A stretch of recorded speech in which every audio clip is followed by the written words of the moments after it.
Hello, and welcome to the Iaconian Archives. I am the archivist, your host and reader. In this episode, I will be sharing an excerpt from Sanity is Overrated by author Charivari, a Scavengers story set during the More Than Meets the Eye comics series. Now, I normally advise listeners to pour themselves a drink, but in this case, I would recommend against it. Instead, for this reading, I would recommend lashing yourself to the mast as we enter the archives.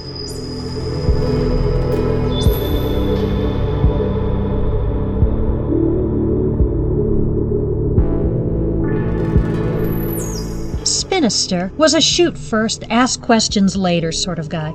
Velocity had learned that on first meeting him, when the Scavengers had boarded her ship and Spinister had shot Sky Striker on sight. Not fatally, thank Solus. He had mistaken him for the enemy, something that happened frequently according to Misfire, and during their first few months aboard the weak anthropic Principal, Velocity had seen for herself that enemies included inanimate objects. So it was a precaution that she knocked before entering the medbay, announcing her presence instead of barging into potential gunfire, though even the precaution wasn't without its hiccups. "Spinister, it's me. Can I come in?" Beyond the door came Spinister grumbling, "Damn door is talking again," followed by the ominous charge of a blaster. "No, it's Lottie," she called hurriedly, before he could blow a hole in the door. Again. "Could you lower your gun and let me come in?" "How do I know it's not the door pretending it's Lottie?" Spinister demanded. Velocity sighed. Now she knew why the rest of the Scavengers avoided the medbay unless it was an emergency, and in the instance of Crankcase and his helm injury, not even that was enough to persuade him. "Spinister, it really is Lottie," she said. "Velocity, one of the Camions? You responded to our distress signal after our ship malfunctioned? You're taking us to Cybertron. A door wouldn't be able to tell you that, surely." "I could if it's been eavesdropping," Spinister growled. "I should shoot, just in case." "Or you could just open the door," Velocity pointed out. "It'll spare you a lecture from Croc." She wasn't even sure if Spinister really cared how much Croc ranted about him destroying parts of the ship on a regular basis. For the sake of her own safety, she moved well clear of the doorway in case he answered with gunfire. Instead, the door slid open and Spinister poked his helm out. "What do you want?" he asked Velocity, as though the debate over the door hadn't occurred, which Velocity didn't mind. She was honestly more concerned with the fact that he was still holding a gun. "Could you maybe not point the deadly weapon at me?" Spinister grunted, though he lowered it all the same. "What do you want?" he repeated. He was the tallest of the Scavengers. Velocity had to crane her neck to meet his gaze, but she was used to this, having to do the same with Firestar, which was why she had come in the first place, to find something to distract her from their latest argument. "I was wondering if you had any medical files I could borrow." "What do they look like?" Spinister asked, causing Lottie to frown. "You don't know what medical files look like?" Sometimes she wasn't sure if Spinister was genuinely clueless or if his ignorance was an act. In any case, he responded with a blank glare. "Data pads," she explained. "You know, rectangular screens with writing on them." "I know what a data pad is," Spinister huffed. "Of course." Velocity gave him a reassuring smile. "Can I come in then?" Spinister shrugged. "Do what you want. You're not a prisoner." Velocity tried to ignore the sneer in his voice. Spinister had objected to letting the Camions aboard. They had already picked up enough strays, Fulcrum, Grimlock. They didn't need any more. Besides, they looked funny. Velocity had attempted to explain why, but Spinister hadn't seemed all that interested. In the end, he had been overruled by Croc. They were headed for Cybertron anyway, which was where Windblade, Chromia, and Nautica had been headed. They may as well take the Camions with them. "We can always scrap them for parts," Crankcase had muttered, "if we get desperate." He's joking," Fulcrum had tried to allay their fears. "We only scavenge off the dead." "Dead," Spinster said, as in, bang, you're dead. Which was exactly the reason why Firestar and the others had confined themselves to their makeshift quarters, even though they were free to wander the ship, which Velocity had, partly to put on a brave front, partly to learn more about their rescuers. She soon worked out, while not being completely sane and altogether harmless, they weren't the evilest beings in the universe, not in the way Firestar saw them. In fact, they were sort of, well, comical.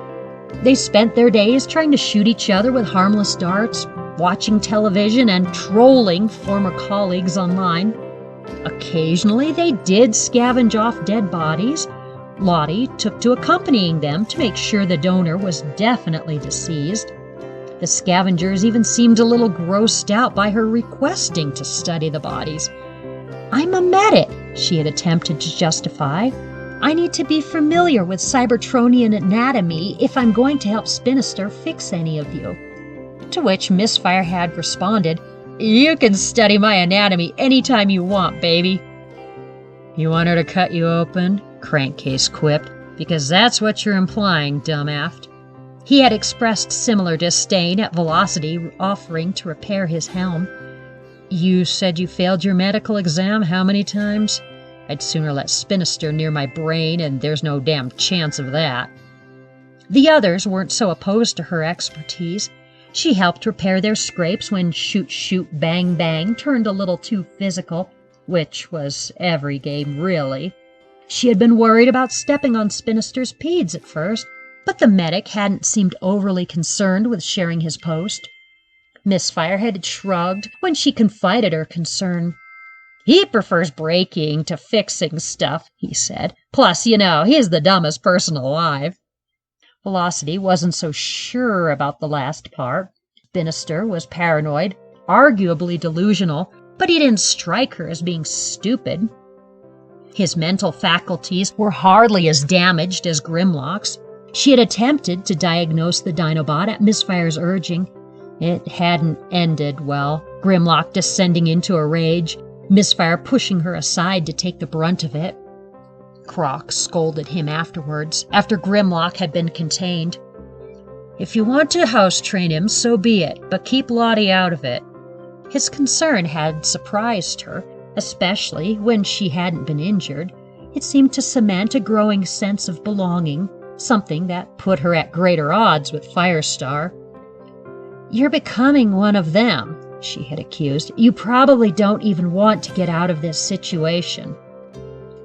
"What's wrong with our situation? We're not prisoners, Star." "We may as well be stuck on this ship." Firestar buried her face in her hands. "I wish I'd never left Caminus." Nothing, Velocity said, was able to console her. In the end, she had left her friend to her moping. The medbay hadn't been her first choice in seeking a distraction. She had sought out the others, only to find Missfire occupied with trolling, something she found more mean-spirited than amusing. Fulcrum and Crankcase were watching their favorite comedian on the television. Not being from Cybertron, Velocity didn't really understand the jokes. She also had little knowledge of the war aside from bits and pieces she had picked up from the Scavengers.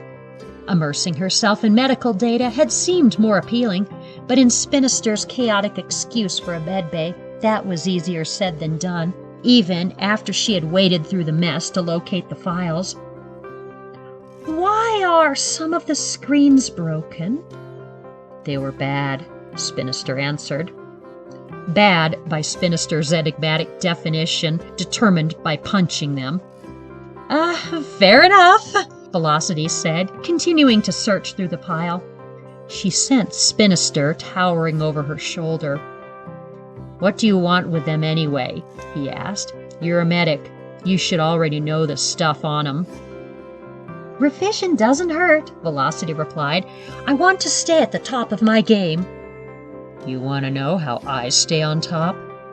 Velocity frowned at yet another cracked screen. "Punching things?" "Yeah." Spinister's voice seemed borderline pleased. "Don't you get tired of punching things?" Velocity asked. "Nope," Spinister said. It's fun. You should try it. He actually seemed enthusiastic. Velocity grimaced a little. I'm okay, she said, politely as possible. Besides, I have smaller fists than you. If I punched anything, I would probably hurt myself. She gave a small start as Spinister's hand closed over her wrist. Yeah, your fists are puny, he said, but you could smash something. He released her, moving over to a cabinet that contained medicinal vials. He selected one, violent green in color. Smash this. He held it out. Velocity accepted it with curiosity, turning it over in her hand, but there was no label. What is it? Spinister shrugged. Can't remember. He leered at the vial. I don't like the way it glows. Like it's taunting me. His optics suddenly burned with more intensity. Quick, smash it before the urge overtakes me. His words were so startling that Velocity found herself throwing the vial. It smashed on the floor, liquid bubbling and hissing. It started to burn a hole through the floor. It's some kind of acid, Velocity said with alarm. How could you not remember that? Spinister didn't answer. He raised his gun. It's still taunting me. He started firing into the corrosive liquid. Stop! Velocity shouted. You're making it worse. Spinister didn't appear to have heard her. Fortunately, Croc arrived on the scene. What the hell is... Spinister, I told you, no gunfire inside the ship. We're under attack, Spinister roared. An acid-based life form is chewing its way through the floor. Croc glanced at Velocity for confirmation. It's just regular acid, she babbled. We didn't know. Spinister told me to smash this random vial. So you did it? Croc barked, his tone reminding her unpleasantly of her former lecturers. You forgot the time of the exam? Do you really think racing is a reasonable excuse for tardiness? You left the scalpel inside the patient? I'm sorry, she said. I know it was stupid. Croc suddenly looked uncomfortable. Okay, he said. I know it was Spinister's fault. My fault? Spinister snarled. I'm the only one attempting to save us right now. Croc exvented, a sound that somehow rose above the gunfire. Lottie, leave this to me. He jumped on Spinister. Stop shooting the ship. Velocity hurried to fetch the others. I threw acid on the floor and Spinister started shooting it, and now Croc is wrestling with him to make him stop. The trio were silent a moment. Then Misfire burst out laughing. Where'd you get the acid? Fulcrum rose to his feet with appropriate concern. I'd better go help him. He rushed off. I'm totally gonna go watch. Misfire followed with a grin. That left Velocity standing awkwardly with Crankcase. Aren't you going to? Crankcase huffed. I'm watching the television. He turned his attention back to the screen, seemingly unfazed by the situation taking place in the medbay. Velocity slumped next to him on the couch. Firestar thinks I'm crazy for hanging out with you. The words left her vocalizer with a sigh. Maybe she's right. Probably, Crankcase grunted. But you know, Sanity is overrated. Velocity glanced at the mech, helm injury fully on display, knowing those words shouldn't fill her with much comfort. But for some reason, they did. I hope so, she said.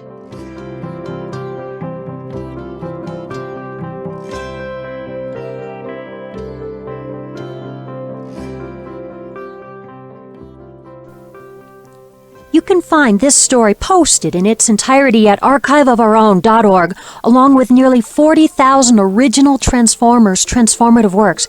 Give it a read and let the author know what you thought. Comments and kudos encourage authors to keep producing their art. Please subscribe to this channel and you'll know when new videos are posted. As always, comments and suggestions are welcome below. If you would like to suggest a story or a selection from a longer fanfic for reading here on the Iaconian Archives, please view our video, from the archivist suggesting content, and you could hear me read some of your favorite Transformers fan fiction. From tonight's author and myself, thank you for your time and support.